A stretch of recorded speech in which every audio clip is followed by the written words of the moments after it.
Breaking news. 7 ఏళ్ల క్రితం తెలంగాణలో సంచలనం సృష్టించిన ప్రణయ్ హత్య కేసు తుది తీర్పు ఇవాళ రానుంది. సుదీర్ఘ విచారణ జరిపిన నల్గొండ జిల్లా 2వ అదనపు session judge court final judgement ఇవ్వనుంది. ఇప్పటికే ఇరుపక్షాల వాదనలు పూర్తయ్యాయి. దీంతో తీర్పుపై సర్వత్రా ఉత్కంఠ నెలకొంది.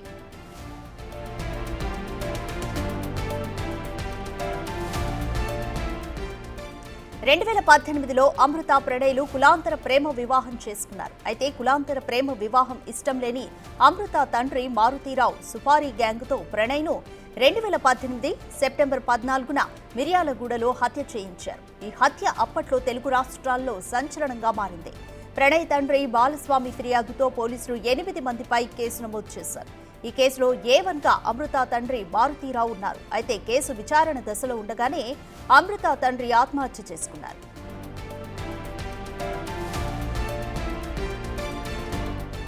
పోలీసులు అన్ని కోణాల్లో విచారణ పూర్తి చేసి 2019 జూన్ 12న కోర్టులో 1600 పేజీల ఛార్జ్ షీట్ దాఖలు చేశారు. దీంతో విచారణ 5 సంవత్సరాల 9 నెలల పాటు కొనసాగింది. ఛార్జ్ షీట్ నివేదిక, పోస్ట్ మార్టం రిపోర్ట్, సైంటిఫిక్ ఎవిడెన్స్లతో పాటు సాక్షులను కూడా న్యాయస్థానం విచారించింది. ఈ కేసులో ప్రస్తుతం A2 సుభాష్ శర్మ, A3 అస్గర్ అలీ విచారణ ఖైదీలుగా ఉన్నారు. మిగిలిన 5 నిందితులు బెయిల్పై విడుదలై కోర్టు విచారణకు హాజరవుతున్నారు.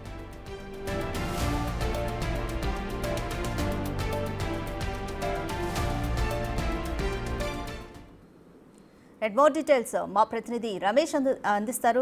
రైట్ రమేష్, అమృత ప్రణయ్ హత్య కేసుకు సంబంధించి ఇరుపక్షాల వాదనలు కూడా పూర్తయ్యాయి. ఏమని వాదనలు వినిపించారు?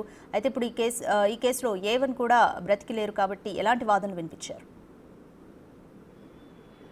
రైట్, ఇప్పటికే వాదనలు పూర్తి కావడం జరిగింది. తీర్పు రిజర్వ్ లో పెట్టడం జరిగింది. మరి కాసేపట్లోనే తీర్పును ప్రకటించే అవకాశం కనపడుతుంది. 2018 సెప్టెంబర్ 14న రాష్ట్ర వ్యాప్తంగా సంచలనం సృష్టించినటువంటి ప్రణయ్ హత్య కేసు మనం మొదటగా చూసినట్టయితే కూతురు కులాంతర వివాహం చేసుకుందని ప్రణయ్ని అత్యంత దారుణంగా తండ్రి ఎవరైతే ఉన్నారో అమృత తండ్రి మారుతీరావు సుపారీ గ్యాంగ్ తో కూడా హత్య చేయించడం జరిగింది. ఈ హత్యలో మొత్తం 8 మంది నిందితులుగా ఉన్నారు. 8 మందిలో A1 Maruthi Rao, A2 Subhash Sharma, A3 Asgar Ali, A4 Mohammed బారీ, A5 Karim, A6 Shravan, A7 Shiva, అదేవిధంగా A8 నిజాం. మొత్తం 8 మందిలో A1 ఎవరైతే తండ్రి ఉన్నారో అమృత తండ్రి మారుతీరావు ఇప్పటికే ఆత్మహత్య చేసుకొని కూడా చనిపోవడం జరిగింది. 2018 సెప్టెంబర్ 14న ఈ హత్య జరిగింది. ఆ తర్వాత 2019లో బెయిల్పై రావడం జరిగింది. ఆ తర్వాత ఈ కేసులు ఎదుర్కోలేక అదేవిధంగా మొత్తం మానసికంగా కూడా కుంగిపోయి కూడా 2020లో ఖైరతాబాద్ లోని వాసవి భవన్ లో కూడా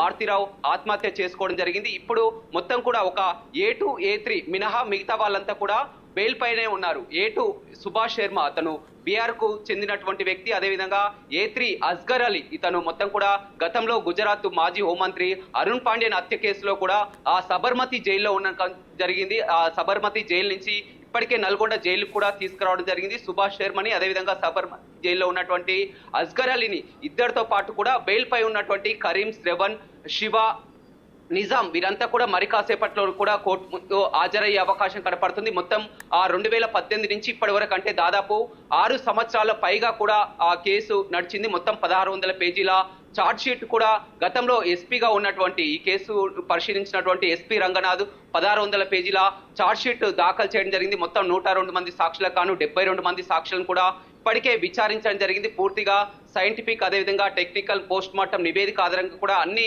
ఆ సాక్ష్యాలను కూడా కోర్టుకు సమర్పించడం జరిగింది. ఇక తుది తీర్పై ప్రతి ఒక్కరు కూడా ఎంతో టెన్షన్ గా ఎదురు చూస్తున్నటువంటి పరిస్థితి కనిపిస్తుంది. ఎందుకంటే ప్రణయ్ తండ్రి బాలస్వామి ఎవరైతే ఉన్నారో ప్రణయ్ తండ్రి బాలస్వామి తన కుమార్ని అత్యంత దారుణంగా పరుహత్యతో కేవలం కులాంతర వివాహం చేసుకున్నారని కూడా ఆ కక్ష కట్టి కూడా హతమార్చారని కూడా మొదటి నుంచి న్యాయ పోరాటం చేస్తున్నటువంటి పరిస్థితి కనిపిస్తుంది. ఈ తీర్పు కోసం మొత్తం కూడా ఎంతో టెన్షన్ గా ఎదురు చూస్తున్నారు. ఎందుకంటే రాష్ట్ర వ్యాప్తంగా కూడా ఒక సంచలనం అని చెప్పవచ్చు. ఎందుకంటే ఒక పరుహత్య కేసులో ఒక కులాంతర వివాహం చేసుకున్న అక్కస్తో పరుహత్య జరిగింది. ఈ పరుహత్య కేసులో కోర్టు ఎలాంటి తీర్పు ఇస్తుందో కూడా ప్రతి ఒక్కరూ ఎంతో ఎదురు చూసినటువంటి పరిస్థితి కనిపిస్తుంది. ఆ రోజు జరిగినటువంటి పరిణామాన్ని మనం ఒకసారి చూసినట్లయితే 2018 సెప్టెంబర్ 14న 2018లోనే మిర్యాలగూడకు చెందినటువంటి అమృత అదే ప్రాంతానికి చెందినటువంటి ప్రణయ్ వీళ్ళిద్దరూ కూడా స్కూల్ నుంచి కూడా వీళ్ళిద్దరు స్నేహితులు. ఆ తర్వాత 2018లో వీరు ప్రేమ వివాహం చేసుకున్నారు. పెళ్ళైన 9 నెలలకి ఆమె 5 నెలల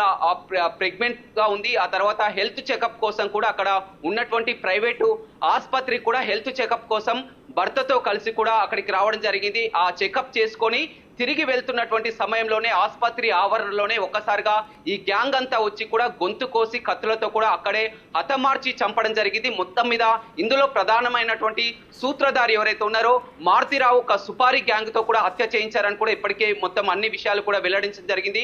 మహమ్మద్ బారీ నల్గొండ ప్రాంతానికి చెందినటువంటి వ్యక్తి మహమ్మద్ బారీతో కూడా ఎవరైతే జైల్లో ఉన్నప్పుడు పరిచయమైనటువంటి సుభాష్ శర్మ కానీ అస్గర్ అలీతో కూడా సుపారీ మాట్లాడుకొని వారందరినీ కూడా ఎంటర్టైన్ చేయడం జరిగింది. అందులో ప్రధానంగా